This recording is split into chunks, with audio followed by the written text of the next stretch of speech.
বহু বছর আগে মিশর দেশে শাসন করত এক অত্যাচারী বাদশাহ ফেরাউন। সে নিজেকে খোদা বলে দাবি করত। তার অত্যাচার এত ভয়ঙ্কর ছিল যে সে বনি ইসরায়েলের মানুষদের দাস বানিয়ে রেখেছিল। ফেরাউন একদিন স্বপ্নে দেখল বনি ইসরায়েলে জন্ম নেওয়া এক শিশু তার রাজত্ব ধ্বংস করবে।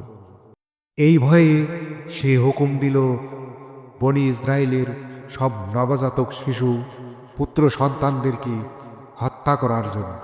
ঠিক সেই সময় জন্ম নিলেন হযরত মুসা আলাইহিস সালাম।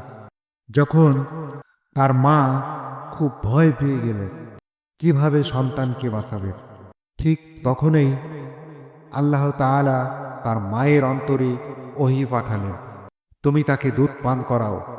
যখন ভয় পাবে তাকে নদীতে ভাসিয়ে দাও। ভয় করো না, দুঃখ করো না, আমি তাকে তোমার কাছে ফিরিয়ে দেব।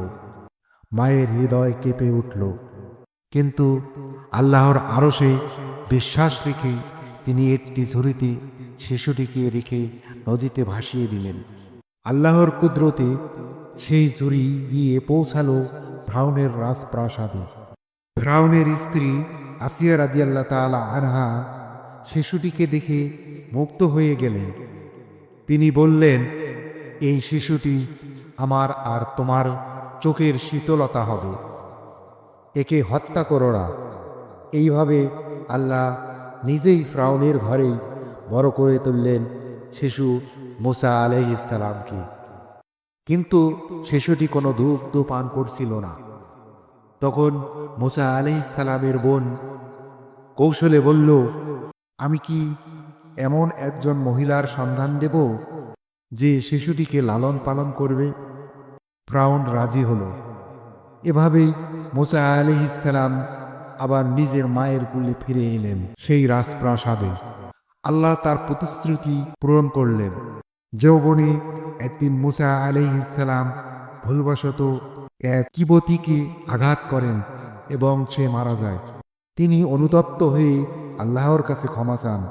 পরে প্রাণ ভয়ে মিশর ছেড়ে মাদিয়ানের দিকে রওনা দেন, একদম একা, ক্ষুধার্ত ও ক্লান্ত। মাদিয়ানে গিয়ে তিনি দুই অসহায় মেয়েকে সাহায্য করেন।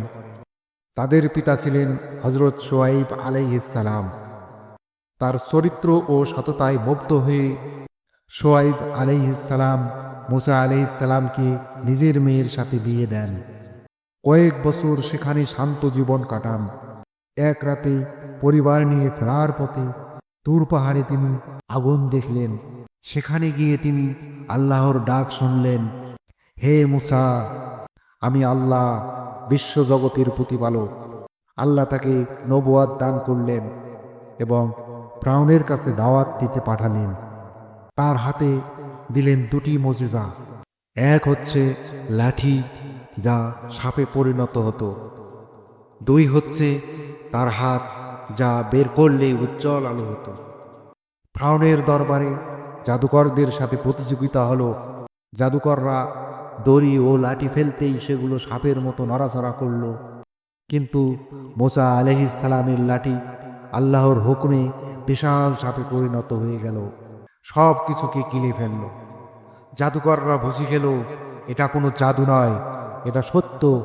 তারা সবাই সিজদায় পড়ে আল্লাহর উপর ঈমান আনল। ফিরআউন রেগে গেল, কিন্তু সত্য চাপা দিতে পারল না। ফিরআউন ঈমান আনল না।